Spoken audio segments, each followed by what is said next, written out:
Hello. All right. Welcome to week 7 of Call in Your Next Soul Partner. And today, these are the things we're going to cover. We're going to talk about, this is really about love fulfilled. How do we actually get to that place we're trying to go in that heart-centered connection? And often what's in the way is what we're going to spend a little time on today is fear. So I'm going to talk about why fear is a trap and such a huge impediment to receiving love. We have an assignment, what our biggest fears are, my biggest fears. We're going to do a brief meditation. We're going to talk about what an enchanted life looks like. We're going to talk about assignment 12, which is your list where we really drill down those necessaries, those things that we actually need to have a compatible partner, and we make sure we don't date people who don't have those things on our list. Then we'll have break, and then we're going to do a deep dive into dating, the truth about dating, going from dating into a relationship. We're going to talk about the masculine and feminine energy factor of dating and relationships. And then we're going to get down and dirty and just talk about what makes a profile successful, which is something, I don't know how it came to be that is an expertise that I have, but I guess I've just done so many of them with my clients, and I've studied it from such an objective point of view. I've learned what works, so we're going to talk about that. And then we're going to talk about turning on the love faucet. That's a term I like to use because I think there's a way you position your energy that you just open the faucet and people are going to just keep coming and coming for you to interview and select until you find one that actually fits. And then we'll talk about what will happen in week 8, our final week together. Okay? All right, so let's get to it. Why fear is such a trap. Okay, let's look at this. The first piece is it limits our freedom and it limits choice. When we identify with a fear, I'm not attractive enough, all men or all women are after one thing, or you can't trust. If you identify with a contracted idea, which is rooted in fear, that somehow you're going to get hurt or taken advantage of or be exposed in some way that's uncomfortable, we don't show up fully. And we start to define ourselves through a smaller version. We shrink ourselves down. We're kind of hoping we can kind of step around some landmines and not really show who we are. We can sort of play both ends against the middle and, just kind of not really show up. We don't want to really put ourselves out there. So fear really limits our freedom, and then it's going to limit our choice. So let's talk about that for a minute.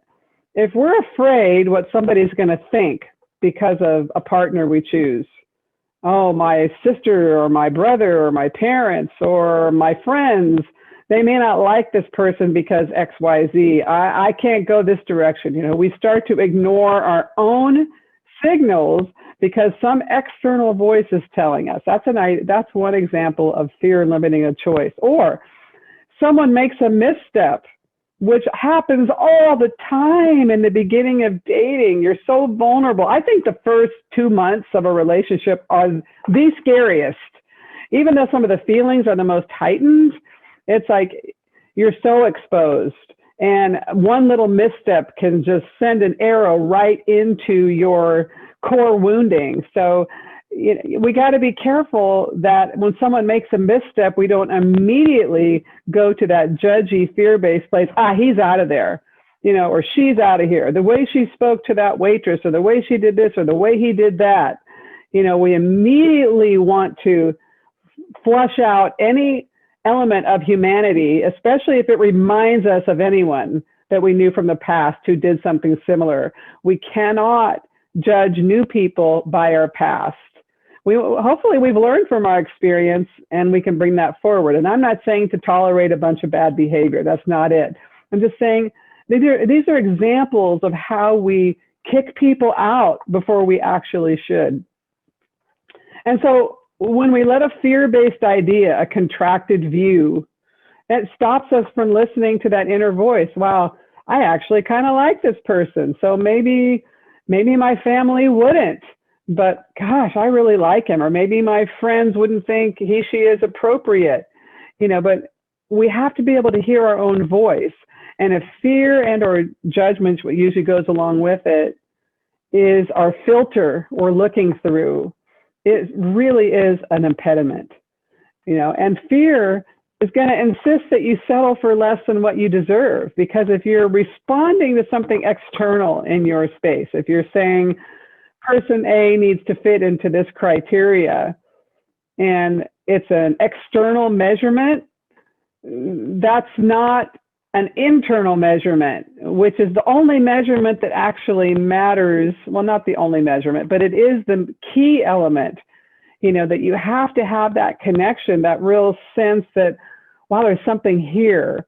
And if you're quantifying and qualifying it through these external measures before you even know if there's a connection, then it's like the cart before the horse. You're not really tuned in. Once you have a connection, then you kind of start to quantify and qualify based upon behaviors, consistent behaviors, not a misstep. But fear just keeps us away from ourselves. It says it's not possible. It's the same old thing. And, it just makes life smaller. So as we go out and date and, talk to people out in the world and smile and say hello to strangers, and we're not supposed to do that anymore in 2021, but it's actually okay. And okay, I'm going to go off course here just a moment. It's my daily dose of stay away from the news. My weekly dose, my monthly dose, my annual dose. I am against the news. I am flat out against it. I'm like, don't watch it. And here's why. It's not because I don't want you to be informed. You can read to be informed. 99.99% of all news media is editorialized. And it's all based upon negativity. Why? Because that's what people respond to. It's the stimulation, poke, poke, poke. People do not respond as well to good news. It does not acquire the same ratings that negative reporting does. Why do you think politicians go nasty on each other? It's because it's what works. They're like, oh, these political races are so dirty and nasty. It's because that's what works. So I don't trust any news media, and I don't care which side of the political spectrum. I'll look at the weather. Anyhow, the point being, don't fill your head with a bunch of crap that you can't ever talk to a stranger. And this is how I got off on this tangent, is because we're being told that the world is an unsafe place. Granted, we can make arguments. Well, there's so many guns and there's shootings and this and that. Yes, that is all true. But for the most part, people are good people. We have 333 million people in the United States of America. Stuff's going to happen for various reasons, but it doesn't mean you can't smile at someone at the grocery store. It doesn't mean you can't say, oh, hi, I really like that outfit you have on. It's really beautiful. Or, thank you for opening the door for me. There's no reason you can't be kind and say something nice to someone and to try to form a connection. So I got off on the diatribe of don't watch the news. You can agree or disagree, but why digest all that negativity? It just doesn't make sense. And it ties into how we show up in the world, thinking we can't be open at all, that we can't even be ourselves. All right, so fear limits freedom of choice. It makes us define ourselves, a smaller version of ourselves, stops us from hearing and heeding the inner voice, and it insists that we settle for less than what we deserve. Well, I can't do any better than this. If I let this person go, who's ever going to want me again? And, I guess I'm going to have to put up with this thing that I really don't like, because now, in all relationships, there's compromise in terms of, we all have habits. We all have eccentricities. We do have to learn to get along with the nuance of individuality, but that's different than someone who has like a drug addiction, or there's abuse, or there's affairs, chronic affairs, things like that. We have to look at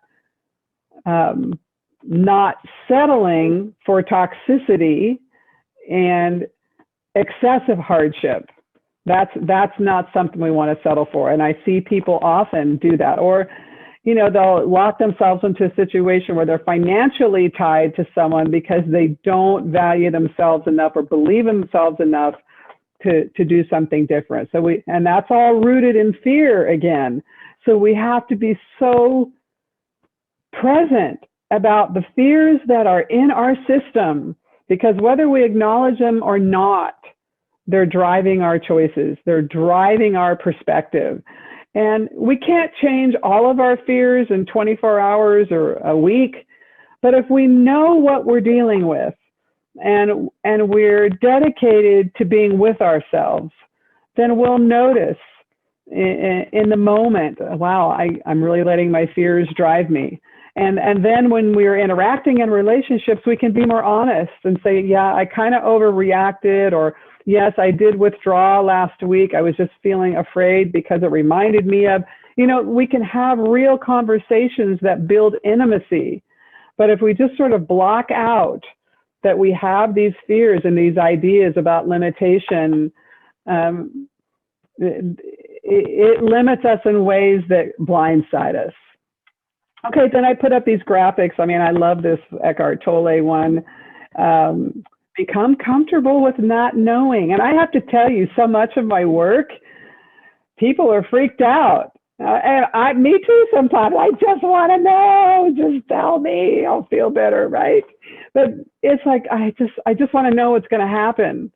And from my experience, 30 plus years being a professional psychic, I can tell you, telling somebody the information quiets the mind temporarily. It never fixes it permanently. It's just a temporary stimulation to bring the anxiety down momentarily. But there's no way of getting out of just being with the moment. And well, this is the moment. I don't know. Well, that's okay.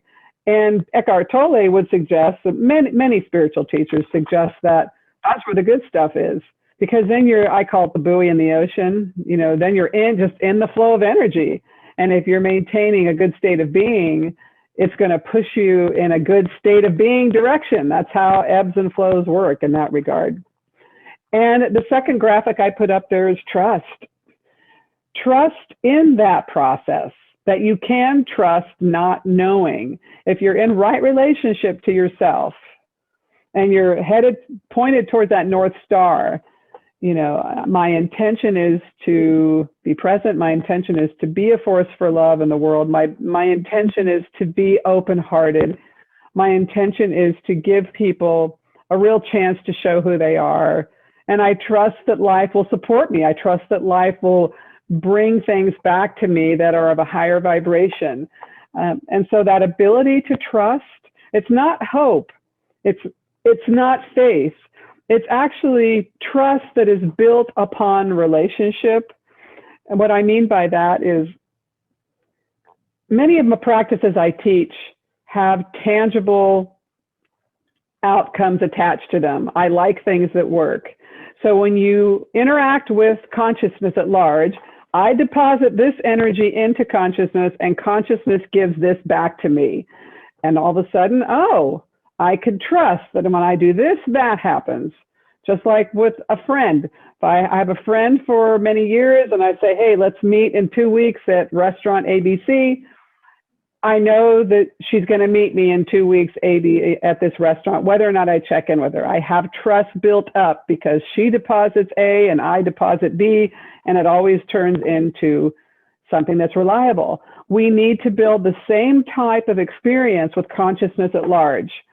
And we have the first step, and it's built around presence, being in right relationship to our own energy. It's built around self-awareness and honesty, and then pointing ourselves and saying, Bing, that's where I want to go. My intention is to go to point A over there. And I'm going to trust that life is going to carry me down that current and get me there.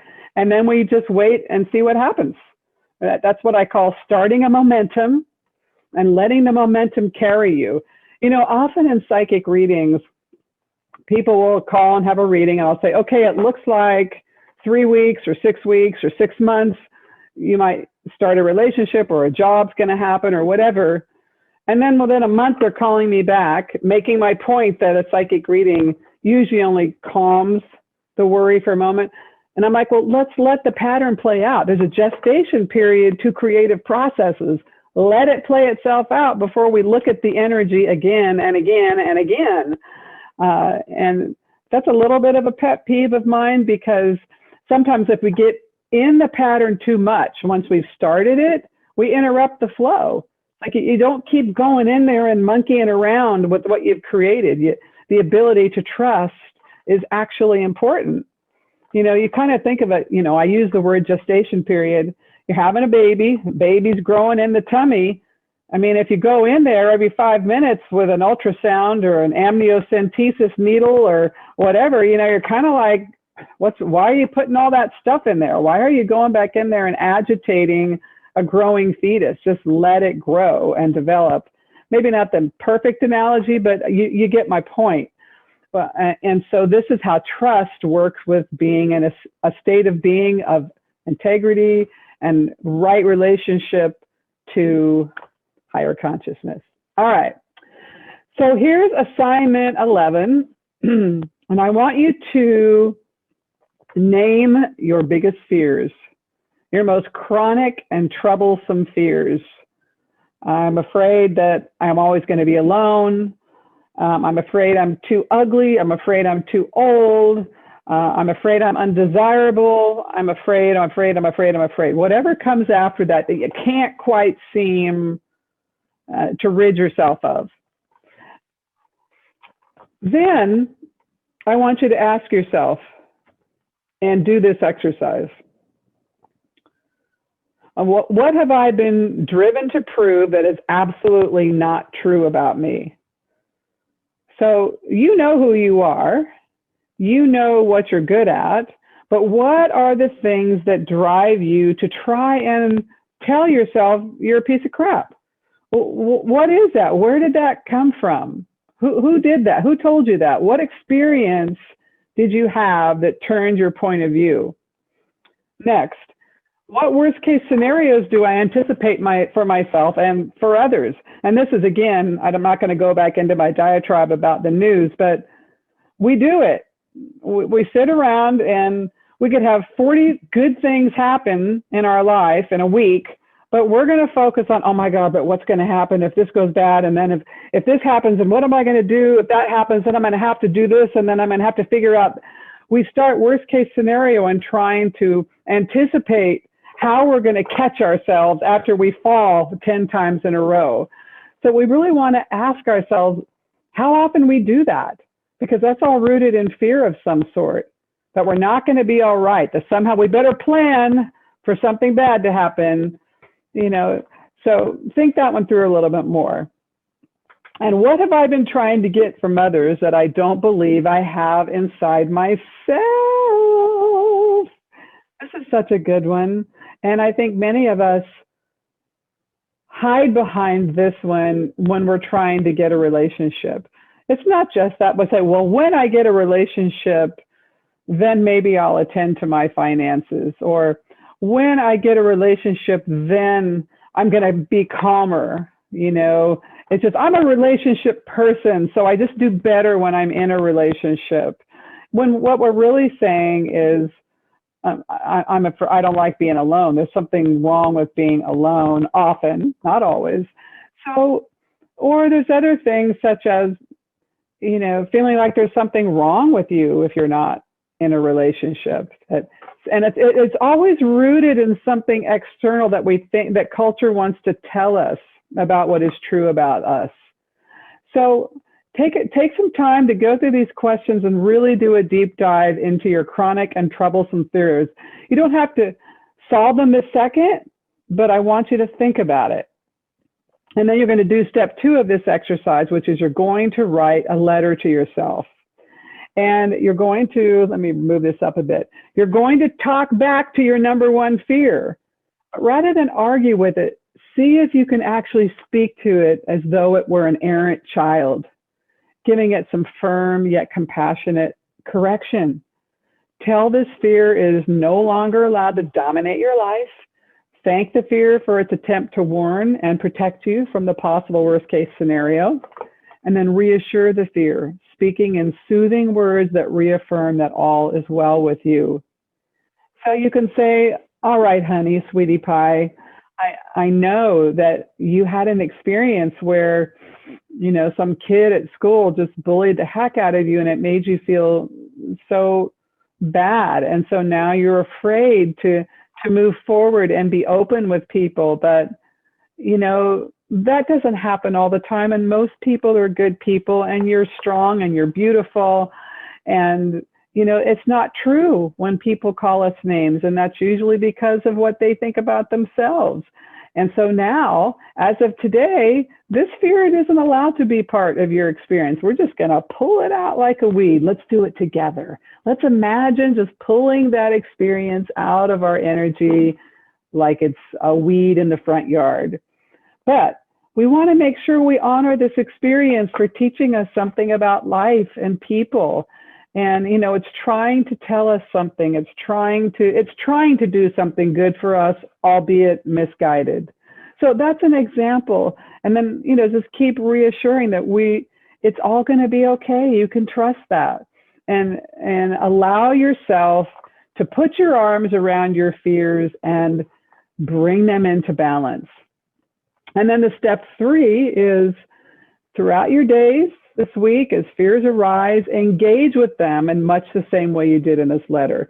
So as you go through the week and you're doing these, and you're being present with your process, when you notice your fear, take charge, get on the front end and have a conversation with you about it.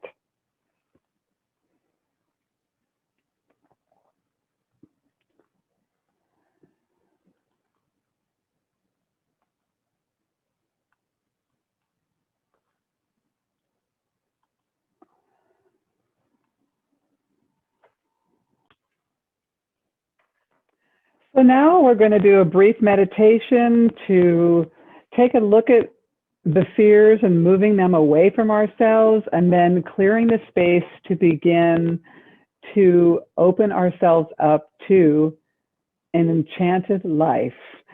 So everyone, with your feet on the ground, begin to relax your body. Make sure you're feeling fully supported by the chair you're in or wherever you're sitting. And then take a couple of big, deep breaths into the nose and out through the mouth.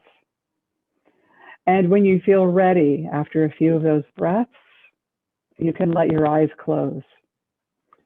And as you let your eyes close, you'll start to watch your breath, allowing each breath to wash over you. And with each exhalation, you go deeper inside yourself and you become more and more relaxed inside of your body. So continue to watch your breath, allowing yourself to relax and go inward. And as you do this, you can scan your body, head to toe, top to bottom, front to back, noticing any tension or discomfort. And as you notice this tension or discomfort or stress, just breathe into it. Just take a big, deep breath and exhale, and just see that breath wash away the stress, the concern, the anxiousness, the discomfort. Use the breath as the tool to become freer inside. So take a couple minutes to continue watching your breath and finding that comfortable place where you sit right behind your eyes. And just watch the thoughts go by like a ticker tape in your mind. The words go by, the thoughts, and you just watch them. You don't have to engage with them. You actually begin to recognize that you're separate from those. And just breathe in through the nose and out through the mouth. And then just let your breath return to a normal inhale, exhale, without watching it too much, just trusting that it will continue to take you deeper inside yourself and continue to help you relax and enjoy this experience. As you notice the thoughts and concerns, anxieties, considerations going across the ticker tape, I want you to take note of all the fears and the chronic fears and the conversations we've had in the last few moments about fear and its limitations in our life. And notice for yourself how many of those you see on your ticker tape. And I want you to just look at them and admire them and understand that they have served you in some way. But I want you to say in your mind's eye that you release them and that you choose not to carry fear forward with you. That's not your choice at this point. And that is on the ticker tape that they keep sailing down. They don't keep cycling around and around and around, but it's like a train running off the track. It just goes off the track and they don't come back. And you say, thank you. Thank you for serving me, your attempts to serve me, that I don't need you anymore. And you let each of those fears go. So take a moment to acknowledge your fears and then see them like a ticker tape going off the train track and not returning, thanking them for the purpose they've served, and acknowledging that you actually don't need those anymore, that you're ready to stand in your own power and strength and joy and embrace life at a higher and deeper level, which requires more openness. And openness and fear do not go in the same space. So take a few minutes now to work through this visualization process, and I'm going to be quiet momentarily.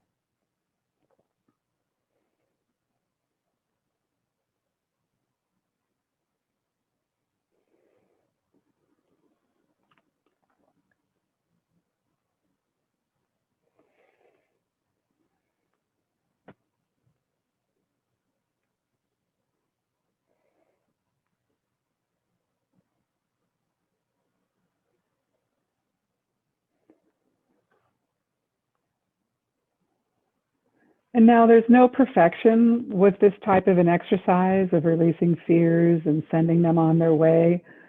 But remember these images of being separate from your fears and how you can move them along. Then you don't have to go with them. They don't have to take you, and you don't have to be a part of them. That you can actually have your autonomy and be open and become a great receiver in life just by becoming more open. And as we become more open, then we become more open to living an enchanted life where the magic and the joy and the spontaneity of the unexpected can become part of our experience. When fear dominates our experience, it excludes all of those childlike and fun frequencies. So as we draw this particular meditation to a close, remember that when we let go of the denseness of fear-based ideas and thinking, we create a space. And in that space, we welcome in an enchanted life. And so for a couple moments, I'd like you to think about what an enchanted life looks like. I use the word enchanted because when you think of it, it's magical. It's something you hear in fairy tales. so-and-so was enchanted, or it's an enchanting evening, or that person was so enchanting, because it really brings another level of specialness to a situation. So take a moment now to imagine what enchanted can mean to you. And think of some pictures. Maybe it's in the space you live. Maybe it's simply in how you feel. Or perhaps it's the manner in which a partner shows up in your life, or how someone is kind to you and you're not even expecting it. Those are just examples, but take a minute now to think about an enchanted life and what that might look or feel like to you. I'm going to be quiet for a few seconds.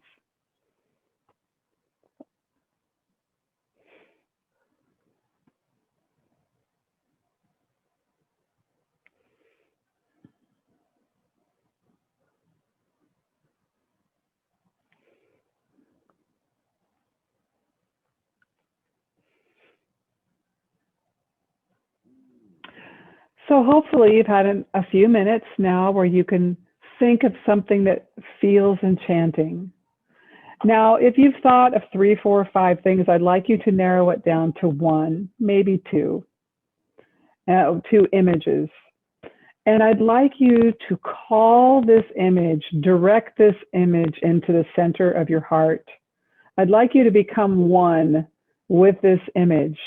You had it out in front of you and you visualized it, felt it, thought about it. I want you to, on purpose, and you can use your hands if that's helpful, but I want you to very slowly and gently just bring that image into your heart and allow it to just meld in to who you are, and own that enchanted feeling as yours.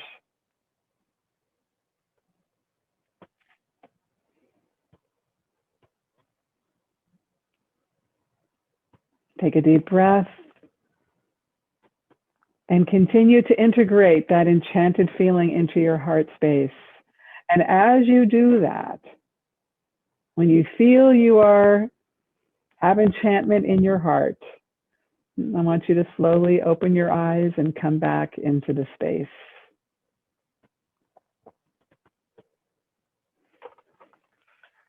All right, very nice. So,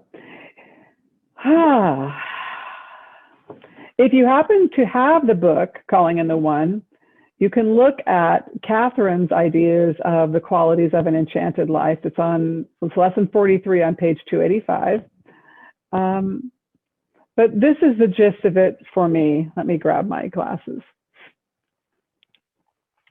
Love is not selective, just as the light of the sun is not selective. It does not make one person special. It is not exclusive. It's inauthentic to say that you want to be in a loving relationship if you have no interest in growing your capacity to love in general. Because your ability to create a loving union is directly related to the amount of love you are able to surrender to yourself in any given moment. I mean, that's a powerful bunch of words right there. That's powerful. Because we often, when we're in a fear-based point of view, we think about what happened to us that was unpleasant, and how someone hurt us, and how we weren't loved properly, whether it's our parents or a friend or a spouse. That's what sticks. But too often we don't think about, well, what happens if I can expand my capacity to love and be more understanding? And yeah, what someone did was on them. I don't have to take any of it on myself, but I can still be a force for love in the world. How can I do that despite the things that have happened to me? And love is not selective. And, I use this term about turning on the faucet, which we're going to talk about later today.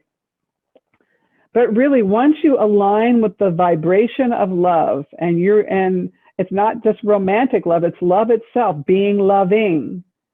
It's a doing thing, a being thing. It's not just a word. You turn on the faucet and you're going to have as many opportunities for love as you would like. And then you can select the most compatible situation. And it's available, it's everywhere. I mean, every human being, with rare exception, unless there's an extreme disorder of some sort, wants to give love and be loved. And there's 7+ billion people on this planet, right? So cogitate on that, that paragraph there. And now let's go on to assignment 12, the list. What do you want, and be what you want? You know, I put the Gandhi thing out there, be the change, of course. So here's what you're going to do. I want you to write down the qualities that you're looking for in a life partner. And when you're finished, read through your list, okay? And then narrow it down to the top 5, because I've had people give me lists that have 100 things on them. And there's nothing wrong with that. It's nice to really think about what your heart and mind would like. And the older we get, the more specific we seem to get. We know what we want. We know what we like, right? But it is important to narrow it down to just a handful, because usually those 10 or 20 will fall under one of these categories, like security. And I don't mean financial, but I mean makes me feel safe, makes me feel appreciated, has a great sense of humor, is self-motivated, whatever, things that you know are highly compatible traits with you that fit well with you. So review the items once you've narrowed it down, and make a promise to yourself to only date people who have those 5 qualities, and stop dating people who don't have them. Then go through your list once more, and for every quality you circle, promise to yourself that you're going to do your absolute best to develop and cultivate those very qualities within yourself. So if you want someone who's spiritual,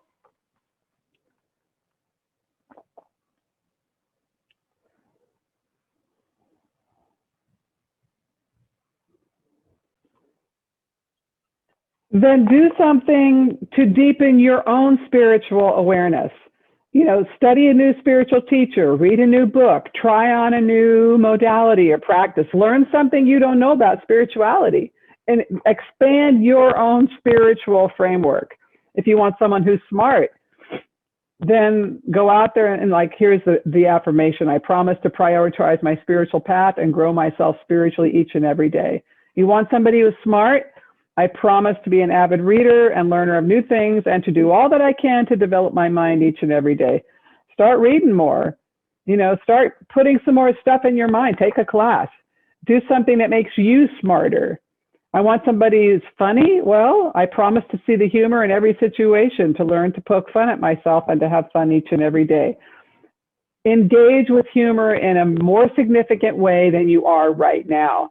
And what we're doing is we're expanding the energy ourselves, highlighting those features in ourselves, making it easier to magnetize that to us. So that's your exercise for next week. And so why don't we take a quick break right now, and then we'll get back into the truth about dating and how we navigate that course. And this is the very practical part of the course. Okay? See you in a few minutes.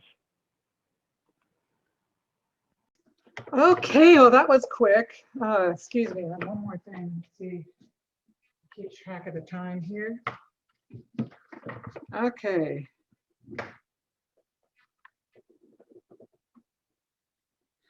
Okay. So we're just going to, after all of that intensity, we're going to talk about just some of the stuff about dating. And some of you probably know some of this, some of you may not, you're out of practice, who knows. But, you know, we all have points of view about, you know, that we're going to go date and we're going to meet somebody and it's going to be this and that. And so I just kind of wanted to put all this out there and have you just sort of digest it in the way you do. And then we can certainly dialogue about it if necessary. But dating itself takes energy, and it takes time, and it takes strength. It's not a one thing that you dip your toe in the water. I mean, sometimes back before COVID, you know, you'd go somewhere and you'd meet somebody and you'd either connect or not connect, and you'd get together. But in the land of COVID, it's like, it's a different process. The good news about that, if you are going to do online dating, is that there's more people online than ever, and people that ordinarily don't go online. So I can't tell you how many people I've talked to that said I would never online date, but I am now because I'm sick and tired of, I don't want to, I got to do it. There's no other way. So, but it does take energy and time, because if you are being present with yourself and you are working through your reactions to what happens with each experience, it takes a lot, and it is involved when you start talking to people. So an intentional dating, that's what I'm referencing, it does require presence and patience, and staying away from our expectations and some of that magical thinking that was spoken about in the Enchanted piece of the book. And you have to know that you may get triggered, that maybe you'll be into somebody and then they drop off, or something, a misunderstanding happens and you don't get closure, or whatever that means. But it's just important that you keep learning how and why your system responds to something. You're going to experience some loss, whether that's a real loss with someone that you thought you were interested in, or you start to tap into loss from the past. You're going to feel afraid at some level, whether it's just garden variety nerves, or whether you're truly afraid to connect to somebody. I mean, all of you have to decide where you fall on that spectrum, so you can temper your outreach or how you approach it in a way that you can tolerate and not overstimulate yourself. Sometimes people get excited about the stimulation of dating, especially in online dating. There's so many choices and so many options, and you can get stimulated to that attention. And it's an avoidance thing about dealing with your true fear about actually being present with someone. So, and you will be reminded of past losses. And of course, your best response is to use each interaction as a tool to develop yourself, to get closer to who you are now and what makes sense to you. I mean, we all tend to fall back to ideas we had when we were 20 or 30, or some of you were younger, but we don't think to update, where am I now and what's really going to work for me now? And I think we have to know, even if we haven't ever experienced it, you have to at least on some level know there are many, many, many opportunities. I mean, I think that sort of a crass joke that we probably all heard, there's always, if you miss the bus, there'll be another one. I don't want to look at it in that context, but there's not a limited supply of love potentials. It's really about attracting, staying in it long enough and staying with a process that you're going to pull someone in that actually feels right to you. And you don't have to settle, and you don't want to rush and force and let your fear or self-doubt or scarcity drive your process. And when you are in a process of dating, you may and probably will have to take breaks, and then you have to jump back in and keep going at it. And that's really part of it. Now, for those of you who don't want to go online, you're like, oh, hell no, I'm not doing it. You're going to have to start being engaged in the world. And I know it's COVID, but you go to the grocery store and there's a few places that are open, but when you're out there, you damn well better be making eye contact with people. You'd better be smiling. You'd better be saying hello. You got to get out of yourself. You've got to be comfortable talking to strangers at the store. Hey, what do you think of this tomato? Are these good bananas? You got to be able to engage energetically and physically. And your goal is to engage and make someone else feel good. So ask a question, make a compliment, stretch yourself, or if, depending on what your COVID restrictions are, try some different things. Don't just do your same routine. Go to a different grocery store, drive across town and go, you know, go someplace you don't usually go. Try and shake it up, but don't keep doing the same thing every day. I take this route, take a turn here, get to the grocery store, I go down this aisle, I start with the veggies, I head over to the dairy. And I mean, come on, you're going to have to shake it up, but mostly you've got to make eye contact and smile and try and engage, you know, hold a stare, be there with someone and see if you can start a conversation with someone that you find, I don't know, just from an exterior feeling, oh, that person is either approachable or, you know, attractive to me or whatever it may be. Yes, no, maybe. And you have to learn how to spot scammers and catfishers if you're online. For any of you who haven't done online dating, there's a bunch of them out there. If you're into it, on MTV, there's a program called Catfish. Neve Schulman created it, and it was from a story of his own life. It was a documentary where he was like a 27-year-old something in New York City, and I think he's a photographer, and he gets this letter in the mail, and with a picture of someone, this beautiful young 20-something woman, you know, is really, you know, letting him know she thought he was amazing or whatever. So they begin this long distance relationship, and he's really falling in love with her because she's just amazing. And she writes him poetry and sends him artwork and sends him music that she supposedly wrote. And then after a few months, he's like, I have to meet this woman. And he embarks on a journey to go meet her. He's in New York, and I think she was in Minneapolis or something like that. And so he and his friend, they document the whole trip. And with each day they go to it and he's communicating with her, he's starting to see that there's something not right. And then he finds out one of the songs she sent him was actually belonged to someone else. And then by the time he makes it to her home in the Minneapolis or whatever, he's pretty much getting that this isn't who I thought I was talking to. And long story short, it ended up being, you know, someone 20 years his senior, and a very nice woman. And she didn't even admit it when he got there, but he spent a day or two there, and they finally came to the truth about it. And supposedly they're still some type of friends at this point. And part of the story of how the catfish name came to be was because she had an aquarium, and there was a catfish in there in the tank and it did sort of this hiding thing in the tank. And he just had this moment of like, well, this is like a catfish. It hides and then it comes out. And anyhow, but it was such a traumatic experience for him that he really fell in love with this woman, and it wasn't who he thought it was. And that's how that series began. And Dr. Phil also has some really good episodes on scammers, but usually they're going to be people who are from a long distance.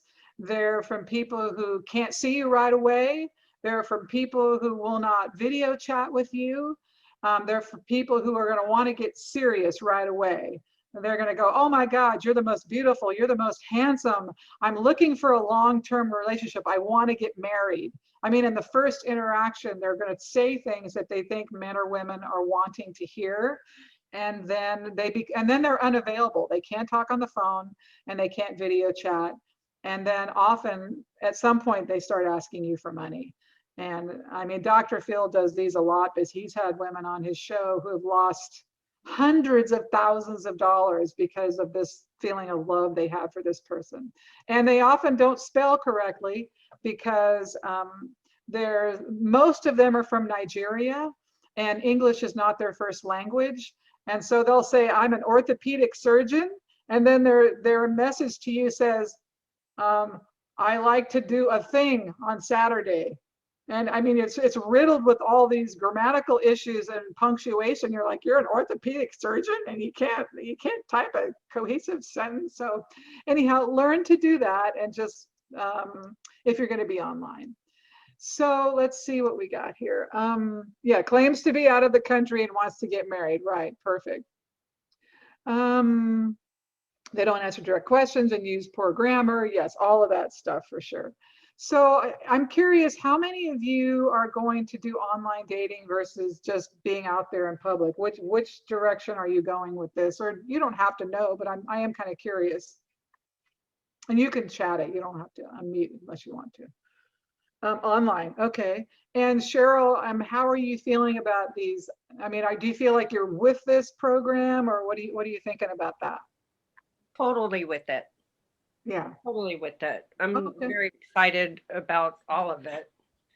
So, and the online I tried a while back, but I wasn't ready. And Yeah. that's why I stepped back and I started doing, like your program and stuff to really be ready to step back out there. I did run into one person like catfishing, but it took me a minute to recognize it.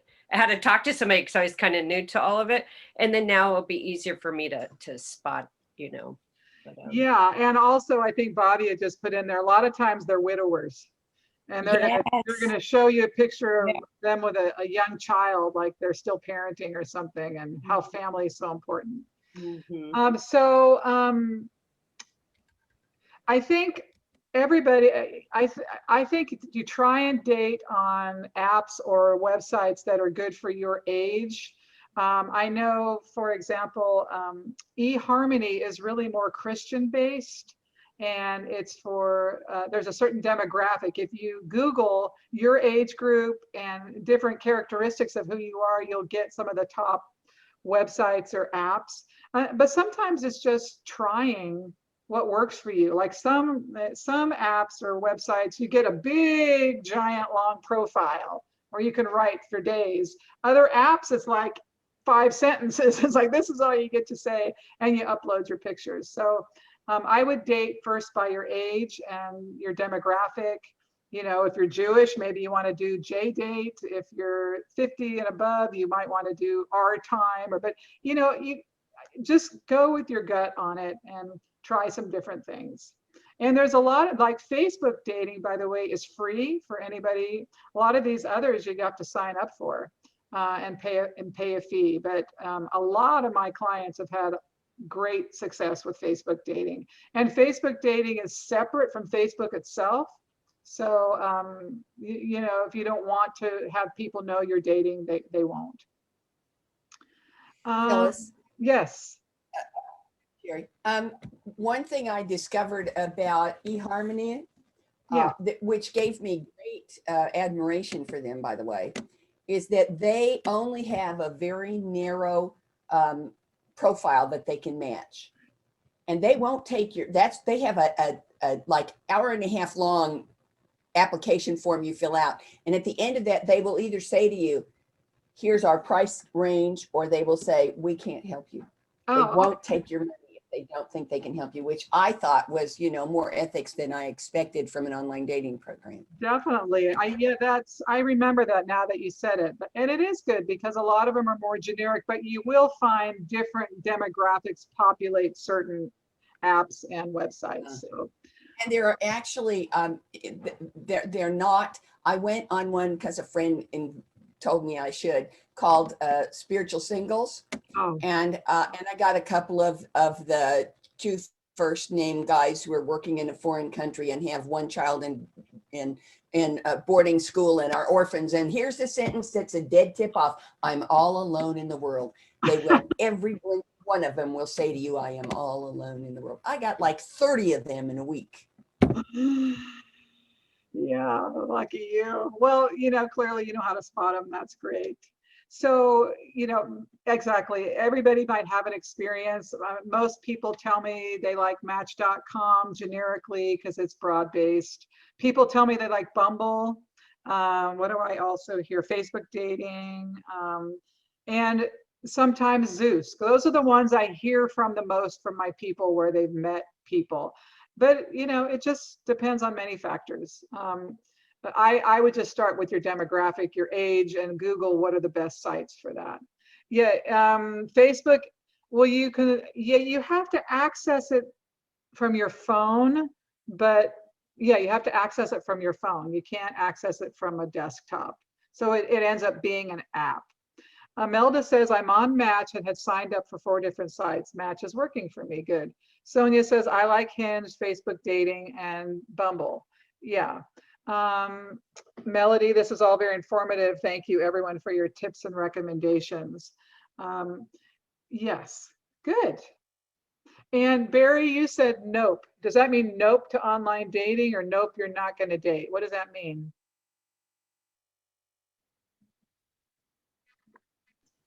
Nope to online. So then you're going to have to be out there in the world smiling it up. Well, I do behind my mask. Oh, well, then maybe you're going to have to learn to dance. Well, then maybe, of course, you're in Missouri, so you can't get outside much right now, but. We are finally, after 15 days, above freezing. Oh, Jesus. Oh, my God. We had 9 days below 15. Oh, my God. Oh, Barry. So it's, I'm ready to get to my favorite place. Okay. Well, as soon as you're able, anything outdoors to help you be able to, you can take the mask off 6 feet, whatever, so that you can do eye contact, smile, and you're going to the grocery store, but you can still talk. You can still engage in conversations with someone who looks accessible, or even if they don't, you want to challenge yourself to do this. And I know the first time I decided to go out and start dating again after being out of it for a while, I said, you know what? I'm not really attracted to this person, but they seem nice. I'm going to get the hell out of my house. Okay. And it was really an exercise, not to diminish him, but it was an exercise in me just getting out and making myself available in a certain way. Sherry, was there something you wanted to add? Yeah, I just Googled Facebook dating on my phone and it gave me a message that said it's not available in Arkansas. Oh, bummer. Well, so it's not the right place for you, but I like it. That's clearly not the one for me. Yeah, I like it just because I like it because it's free, basically. I would like that too. Yes. What else here? Whoops, let's see. I went too far ahead. Okay, so let me go, and here's the truth about dating too. Let me put these out of the way. And this is from going from dating into a relationship. I think, and we've heard some of this before, make sure you want it.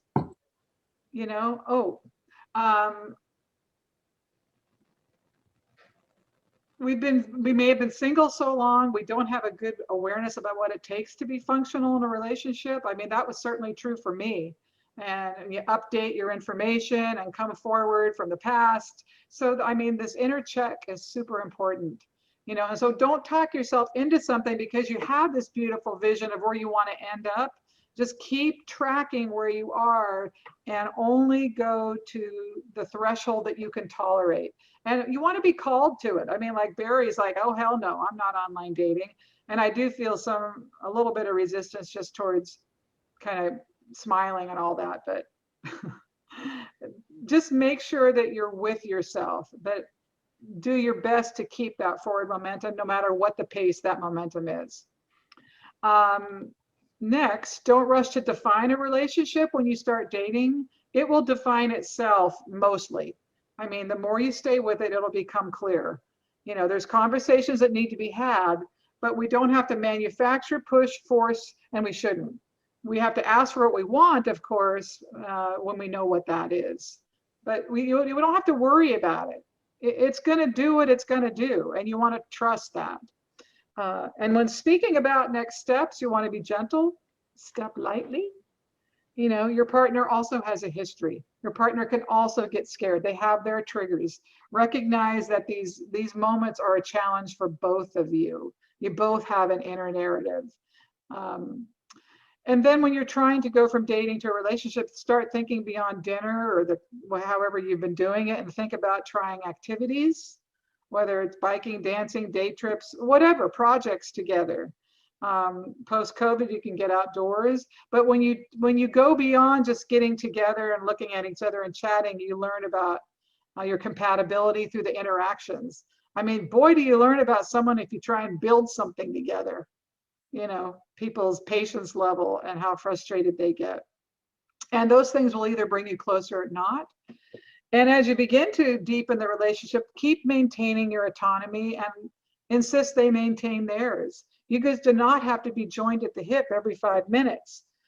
Continue to embrace the activities and interests that made your life happy before you decided to add someone else to the equation, and give your partner to do the same, permission to do the same. Granted, when a relationship is new, you do want to hang out with each other a lot, because you're drawn to it, but you don't want to not see your friends. You don't want to give up those parts of your life because you're so enmeshed in this new dynamic. Take your time. If it's a good fit now, it's going to be a good fit in 6 months. If it's right, it's right. You don't have to rush it. And that goes hand in hand with the worrying. And finally, there's a line between over pursuing, especially for women, and then assuring your partner you care. And I think at the point when you're able to create safety with each other, you're having respect for each other, true feelings will emerge, and that's that piece where it becomes clear. And I'm saying to my clients, ask for what you want. We often get in the position of saying to our partner, well, you make me feel like this, or you did this, so I feel that way.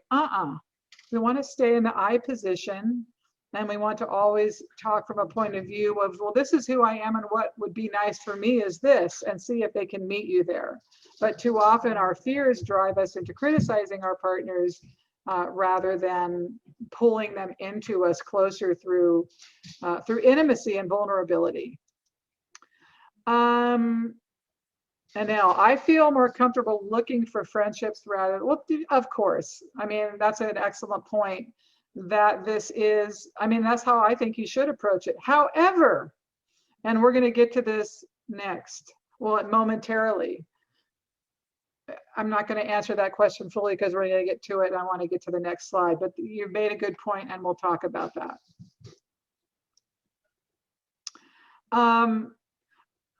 We want to look at the dynamic of masculine and feminine energy on purpose, intentionally, because we all have male and female energy to varying degrees in our space. And this is just a general graphic, which reminds us what tend to be the most male energies and the most female energies. The male energies are always more logical, disciplined, assertive.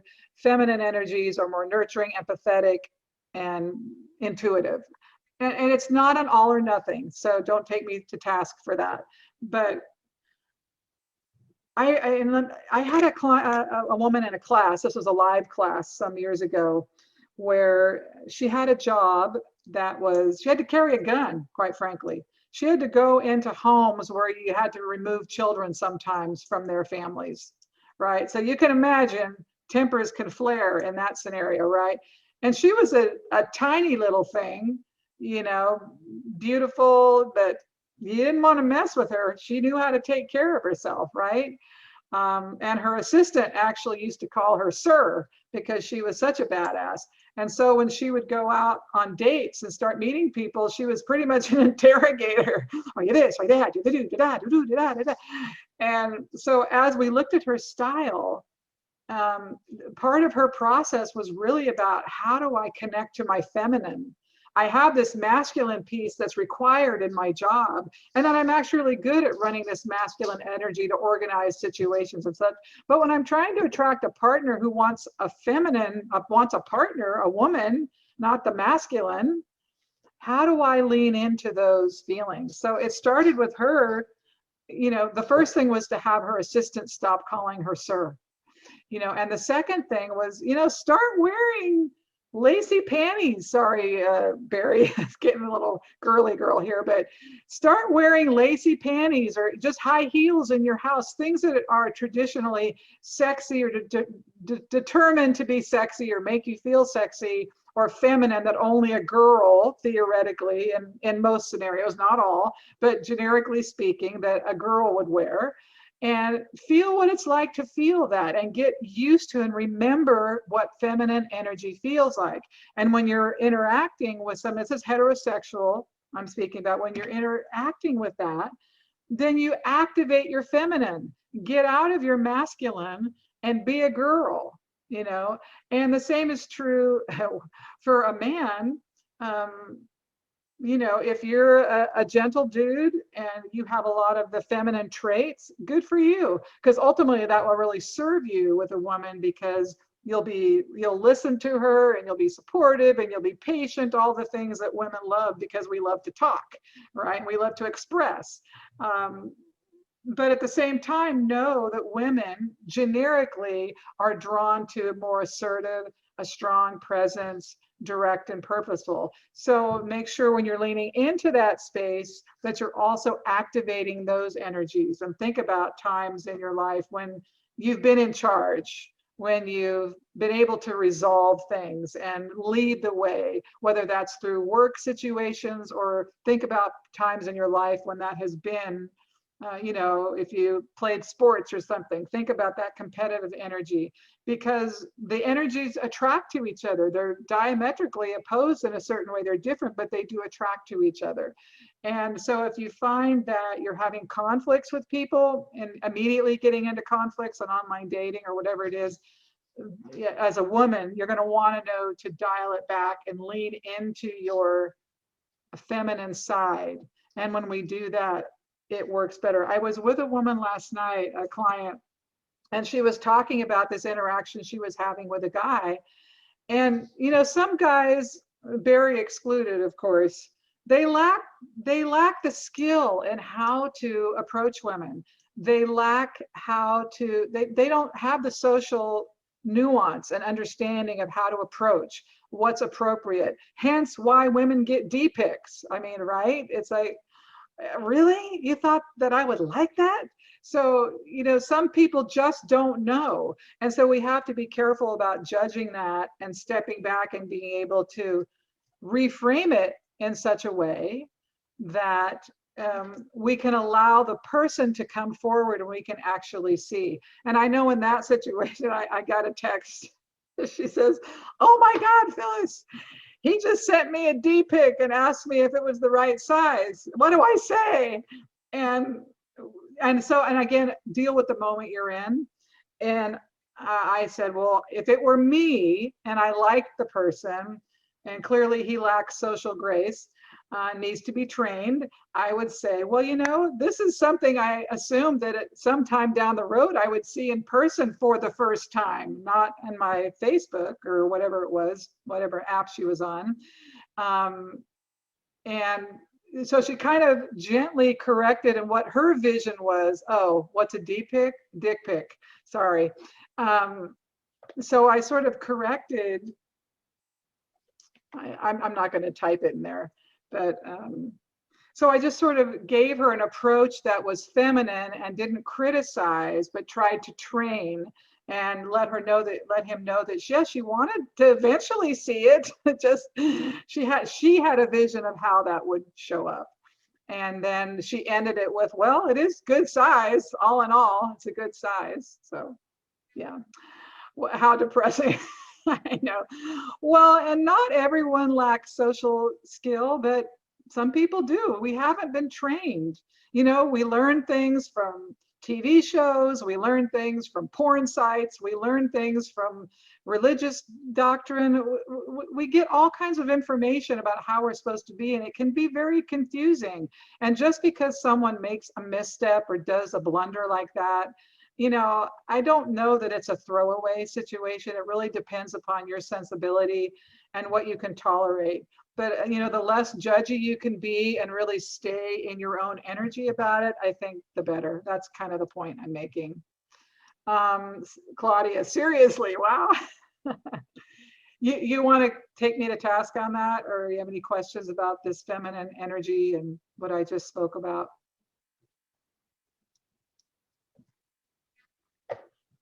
Nope.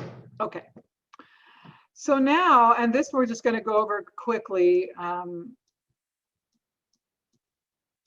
because we have talked about online dating quite a bit. Oh, darn it. Let's shrink that screen. We talked about the profiles, and some of you guys did send me some profiles over the week. If I haven't gotten back to them, I will eventually. I'm a little busy all the time. And that doesn't mean you shouldn't send it. Just be patient with my response. So you always want to be vulnerable. you know, you want to put yourself forward. You know, Bobby, I'm going to put you in there right now because you're talking about extreme vulnerability, you know, trusting in relationship. And, you know, so you might actually want to put in there like, yeah, I'm kind of open to partnering again, but I do feel vulnerable, and going too fast or coming on too strong could scare me. You know, you want to say things like that. You don't have to go into big detail. I was screwed over when I was 5 and I'll never, you know, you just want to say what's true for you in this moment. Just be honest, but then move into something, you know, also show your fun side. You know, I'm a musician, or I'm an artist, I'm a dancer, I'm, you know, and, you know, show the fun side. You want to show dimension, that you're not just this, but you're actually all of this, 5 or 6 things. Now, and this, Anel, the number 4 goes to your thing about showing up as friends. Yes, we need to be friends first, but that's not where you're trying to go. You're trying to have a romance. And I do believe, and you don't have to agree with me, but I do believe it's important to be flirty and have some expression of underlying passion that is to come. And that you can do that through your pictures and we'll talk about that in a moment. But, you know, playing, being playful with it. It doesn't have to be serious. You're not committing to anything because you tell some guy he's cute or some woman that she's beautiful.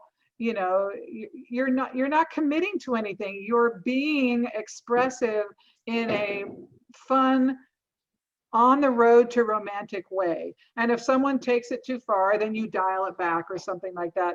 And you can play with ideas of what that looks like. But you want to tell who you are and not just what you do. You know, oh, I ride bikes. You know, I'm a painter. You know, I went to this college. I live here. I mean, you can say those things, but you want to say, you know, I'm a creative person, and you know, I'm drawn to people who are more, you know, left brain. Or you want to say, you know, I'm complex, but I'm really amazingly sweet.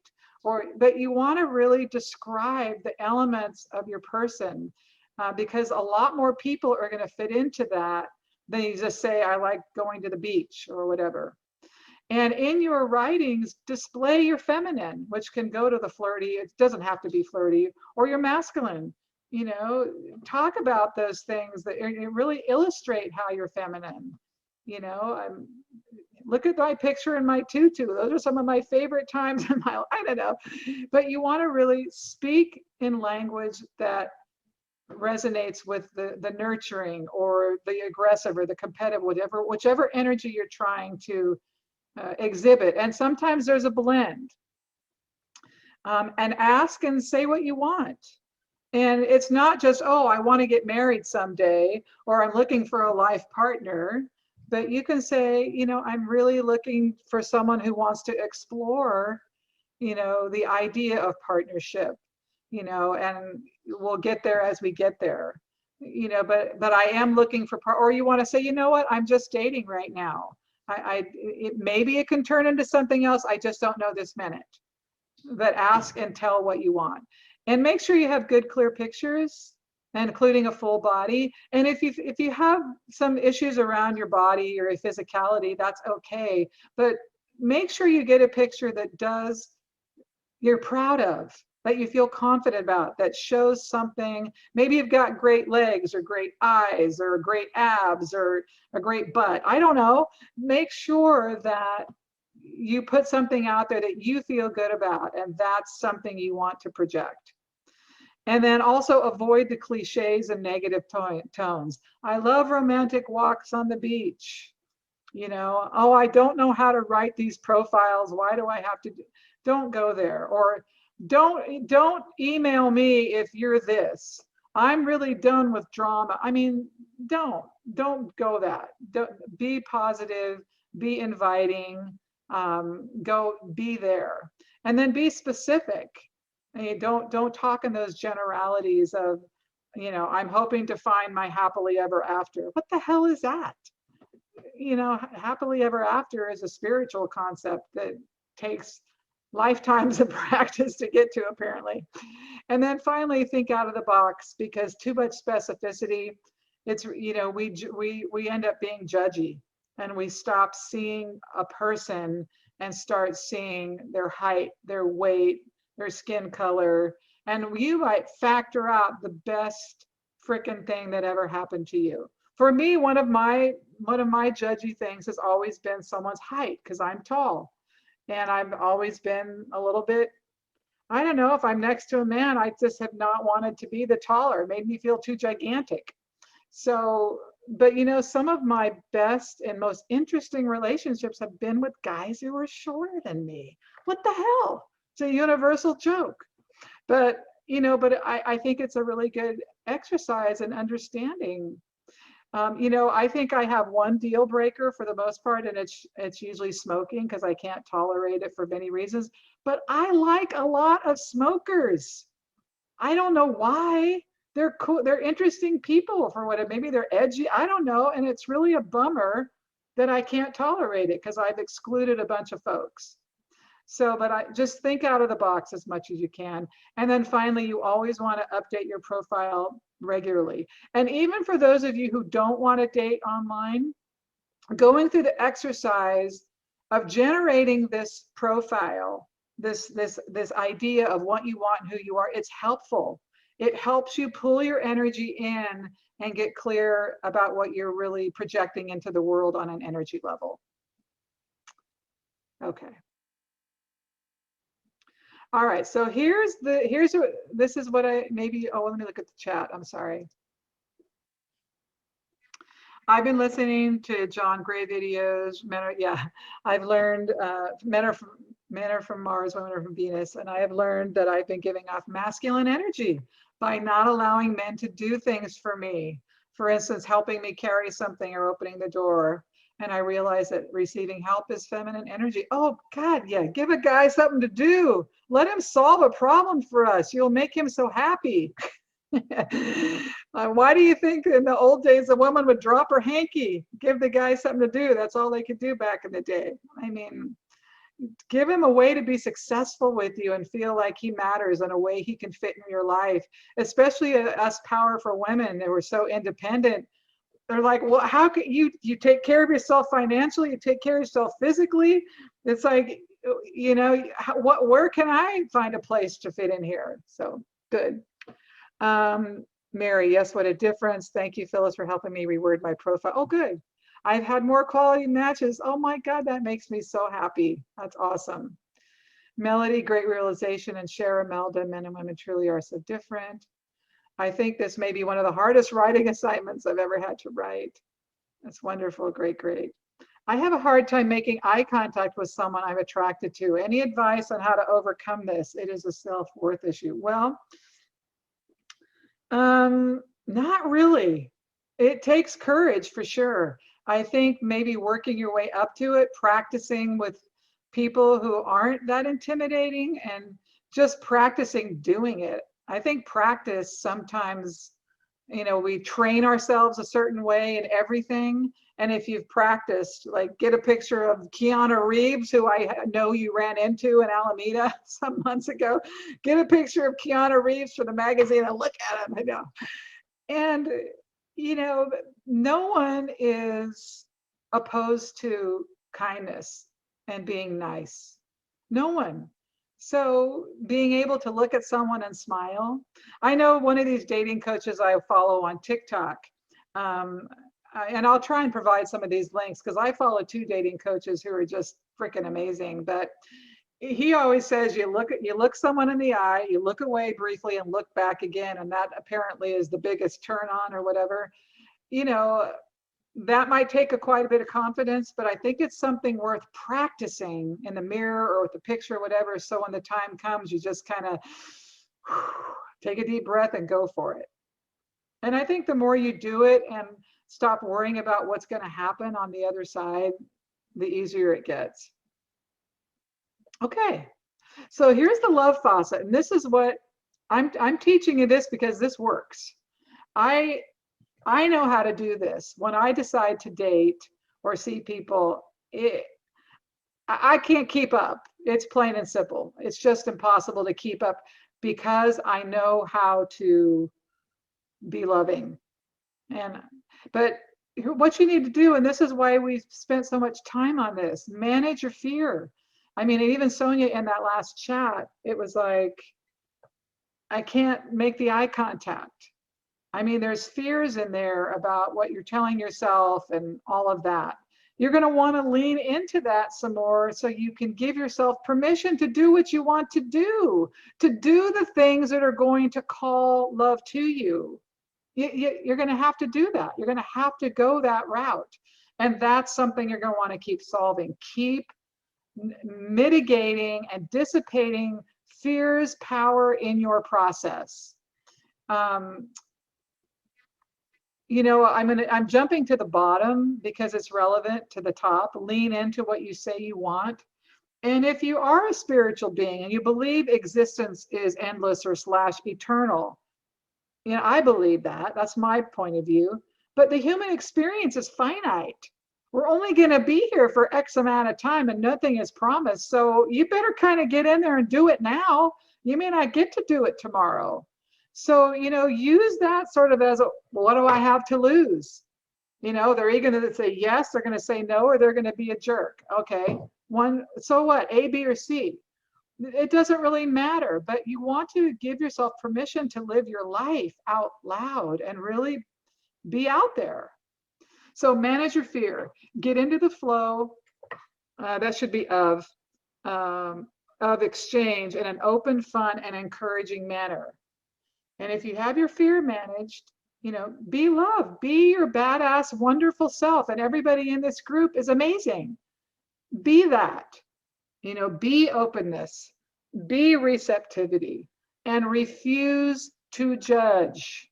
Refuse. Discernment is a different thing. I don't care who it is who would ever message me on a site if I'm like, damn, really? You know, you're 4'2" and you smoke and you like live 1,000 miles away, but I'm still going to say something nice and wish that person well. You know, I'm like, that's a person too who's trying to make something happen in their life. And I want to honor that. And maybe I'm not their person, but you know, I'm not going to make this process harder for them. I'm going to make it easier by being encouraging to them. And yeah, when it comes to discernment, I have my own preferences and things that make my world light up. And that's okay. But judging itself is stop energy to what you're trying to do. Expect delays, changes, and know that every situation will not work out, that it's a process of orienting to like energy.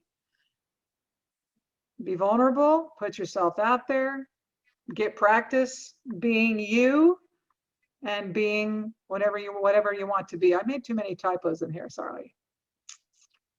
Got to be vulnerable and be in the I position. Say what's true for you. I do my very best to never get into, unless I'm asking someone a question. So where do you work? What are you doing? It's always about being honest and truthful, not trying to cover up and project something. And then attend to your own reactivity. This is how we raise our vibration. And so when you're talking about calling in a soul partner and having it be organic, that it's going to fit, attending to your own reactivity, to your own process is how the vibration raises. And I can't tell you how many times I've been in a relationship with someone for a period of time and I get all worked up about whatever, if it's my own stuff. I work through my own stuff and all of a sudden I start attracting a much higher quality individual or someone who's much more in alignment with what I want or what feels good to me. It works. Be free, be you, let your energy and vitality express itself and take nothing personally. Even if someone says, you know, you're ugly, you're fat, you're stupid, even if someone were to say that, nobody's going to say that. But even if that's their deal, keep being free. The freer you can be, the better. Step out of your comfort zone. Talk it up at the grocery store. Look at these bananas. There's too many brown spots and they're still charging me 79 cents a bunch. You know, engage, step out, engage with people. And then again, just a repeat, just lean into what you say you want, do it. And if you do these things with regularity, that faucet's going to turn on because you are being loving, you're being open, you're validating other people's experience while you're acknowledging your own, and you're giving yourself permission to really be who you are in the world. And that's what causes people to come to you. You know, I always say when people are talking to me about their conflicts with their partners, I'm like, be truthful.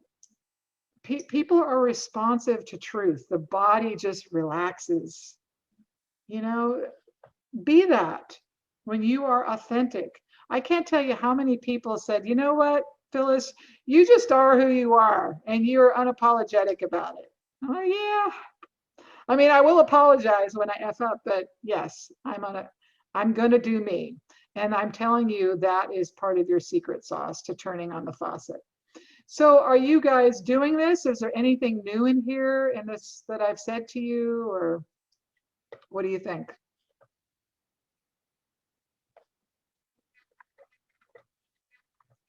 Yes? No? Are you completely lost and think no way? And Jackie, I know you weren't able to be here the first time. It's a calendar issue. You weren't in this class. You were in other classes. So when I sent the email out, it didn't pick up your email. You're not going to online date. So are you going to put yourself out there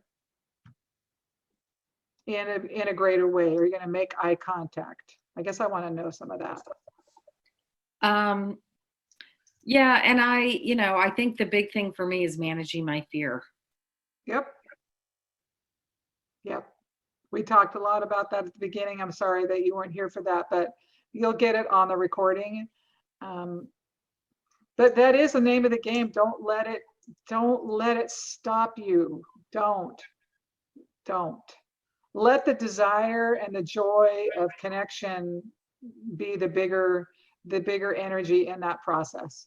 Please, I'm asking. Bobby says, I guess I am very picky, following better be alone than badly accompanied. Well, look, you don't have to, just because you're dating someone doesn't mean you have to get into a relationship or make a commitment to them at any time before you're ready. But there is something about connecting and having the experience of interacting and trying things on that I think is really valuable to a dating process. And we learn a lot about ourselves, and in that fine tuning is how we raise the vibration, and people that are more suited come to us more readily. So, and I'd love for you to change the language from picky to scared. I think you're scared. And picky is a way that we think we're protecting ourselves. So we don't want to protect ourselves. If we need to go slow because we can only tolerate so much feedback, that's okay. Go slow. Only do what you can tolerate, but don't cover up. And you don't have to sign up for anything that doesn't feel good. And I think I certainly know I did that in my lifetime. I signed up for a lot of things that didn't feel good. I talked myself into it. I should do this because XYZ. I don't do that anymore, but I certainly did it in the past. And then we get conditioned to think, oh, I need to partner. This person is into me and they're willing to do this, that, and the other, even though they make me feel like crap these other times. And you justify all that. Okay. Anything else? Oh, I know for me, stepping out and changing my routine/comfort zone will be one of my next steps. Good. I like to go to the grocery store, use the self-checkout, and don't look at people. Okay, no more self-checkout. I don't care how, because if you're in line with someone with their big basket, then you're like, that's your guys are standing there. It's like, I often talk to people in the grocery line, and I'm not trying to get a date at the grocery store. Mainly I'm just going to talk to people. We're standing here for 5 minutes or 10 minutes, depending on how fast the checker is, and a chit chat. And of course, I'm not in New York or something where I live, people chit chat. I don't know where it is, but I spend a lot of time outdoors and seek out places where there aren't people. Well, Anel, I think you've kind of decided, selected your next steps in your comment. Okay, so finally, next week, our last week, boo-hoo, we're going to finish Love Fulfilled. We're going to go the next step and look at your lists. Oh, I'm sorry for the typos. Good heavens, I have to fix all that. It'll be fixed in the final edit, okay? So you're going to share your 5 qualities. I have to leave a few minutes early. Unfortunately, cannot be here next Saturday, last class. Bye, Elizabeth, of course. What have you, and I want to find out what you learned, what you don't know, and where you are today. That means next week, we're going to get a baseline and spend a lot of time on Q&A and next steps. So I just want to make sure everybody is in a good place to go to the next level. Okay. Okay. So you guys are awesome. I appreciate all the wonderful participation and all your honesty and showing up. It's really great. And I hope you have a fabulous weekend, and we'll put the finishing touches on next week. Okay. Mwah. Mwah. Okay. Thank you, Phyllis. Bye, guys. Bye.